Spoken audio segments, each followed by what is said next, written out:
YouTube? How's it going? We got another comparison video for you guys, but wheels this time. We made another purchase from American Expedition Vehicles. We got the AEV Crestone Dual Sport wheels this time with the bead lock accessory. I'll give you guys a bunch of specs on those wheels later on, but we had enough of the Goodyear Duratrack tires that we could do an even matchup and an even comparison against the stock wheels. So we loaded up the truck and came out to California City. We came out here with Hector, Marcus, and Derek. They helped us record and we hung out all day. We also recorded enough for a longer video later, so we're gonna break this up into two parts. For now, this is just a track day. So we came out here with the stock wheels mounted, just to minimize the swaps. We just wanted to run that, swap, do the new wheels, and then run the rest of the day for the longer video coming out later. I only had 4 brand new tires, so I gave each set the rear tires, the brand new ones, and then I just picked what I could match up best for the front. I actually gave the stock wheels the benefit here and gave them the tires that had around 90-95%.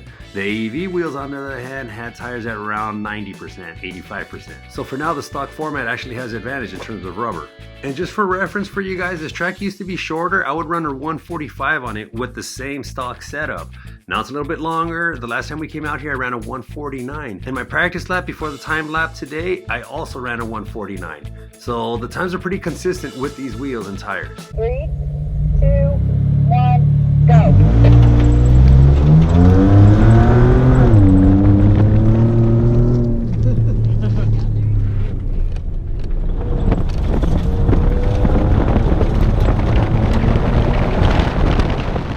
This is a pretty simple track. It's smooth, it's flat, it's just high speed, and it just tests traction, which is why I thought it was relevant to test the wheels here, because the offset is what I thought could help. So normally I run my tires at 17 PSI. That's a little low for most, but I like how that performs in gravel, dirt, sand, hard compact, everything. It just seems fine. The weight is such with the Zr2, it's well balanced enough that you're not going to debead even if you're drifting. I can get a sideways safely at those speeds. I've only debeaded when I hit one of the berms on the side right here on a different track. The track has 2 hard turns. This is the second one and the worst of them. And after that is just all high speed, and like I said, just trying to keep your rubber on the dirt, because you start hitting around 80, 75 miles an hour, you start to feel the trucks loosen up and wiggle.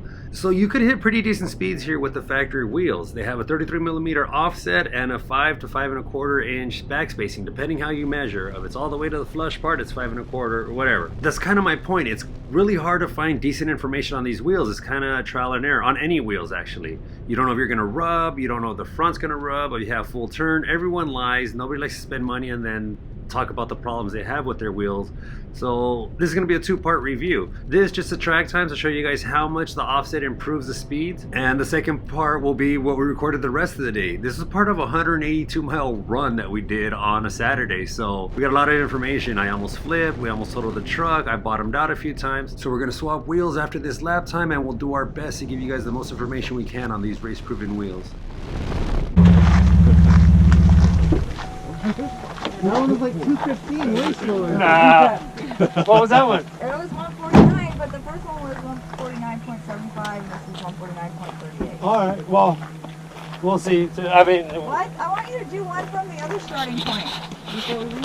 So like I said, 149 seems to be consistent with this setup. I slightly improve little by little. Sometimes you mess up a turn, whatever. But I always seem to end up at around 149. Anyways, here's the tires matched up so you guys can see. Those are the ones we just ran, and the new ones on the AEV wheels. You can see they're not as good as the front, but they're still fine. I'm not going to notice the difference. And as you can see in the rear, both sets were brand new. But like I said, who's going to notice the difference? And by the way, huge shout out to any pit crews out there. We changed all 4 wheels here, and it was a pain, man. Thanks, Hector, for letting me use your jack. I'm too cheap to have proper gear. But yeah, this is what the truck looks like with the new set of wheels. I brought the air pressure down to 17 PSI as well on these, and used the same gauge to measure it. So if the gauge is off, they're equally off. So everything's fair and even. Okay, 3, 2, 1, go.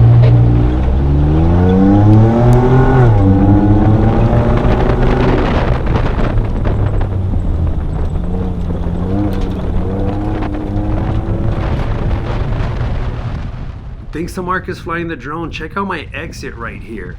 If I wasn't running bead locks, I would have ran the risk of debeading there. Not too bad, but I was able to stay comfortably on the throttle.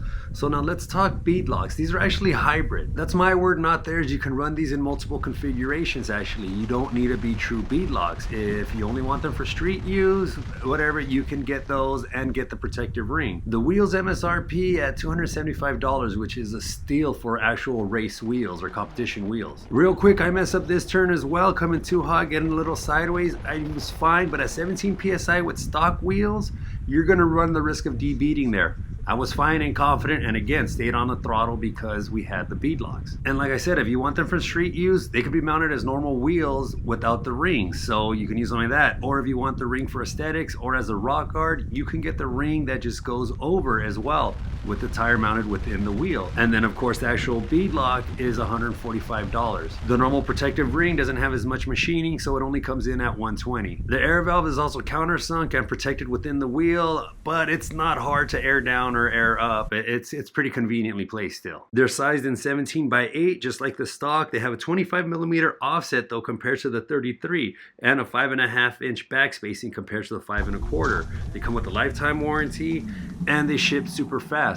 But pay attention to my lap time and then consider how much more time I could take off that if I aired down past 17. That's over a 4-second difference on my first attempt on a 2-mile track. To put that in perspective, check out these Nürburgring times.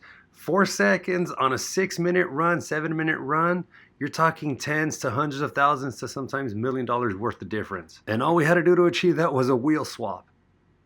So that's it guys, thanks for watching. Please subscribe and like. I'm gonna put a link in the description to where you guys can order these wheels, and please share this video with anybody you know that's in the market for aftermarket wheels. Huge shout out to Marcus, thanks for all the drone flying. Hector, thanks for coming out here, lending me your jack, and well, just everyone participating in the video. And Derek, you're awesome dude, it was great to meet you. Can't wait to get you back on the track again. Also a huge shout out to Matt at AEV Conversions on Instagram. Check him out, follow him. We're not sponsored or anything, but if it wasn't for him, we wouldn't be able to bring you guys these videos and make this content for you guys in comparison for aftermarket parts. I think it's a huge deal for people like us that we just don't want to waste our money on dumb mods. So now you guys know. And also this is a shot from the upcoming video for this. As you guys can see, the tires can tuck, you don't rub, but we'll get into all of that later on. For now, thanks for watching guys. Again, please subscribe and like, and follow us on Instagram if you want a sneak peek on any of this stuff. Thanks a lot guys. And be sure to email us at jerkstoleourname@gmail.com if you need help buying this or any other off-road vehicle. We're licensed to the state of California to help you guys.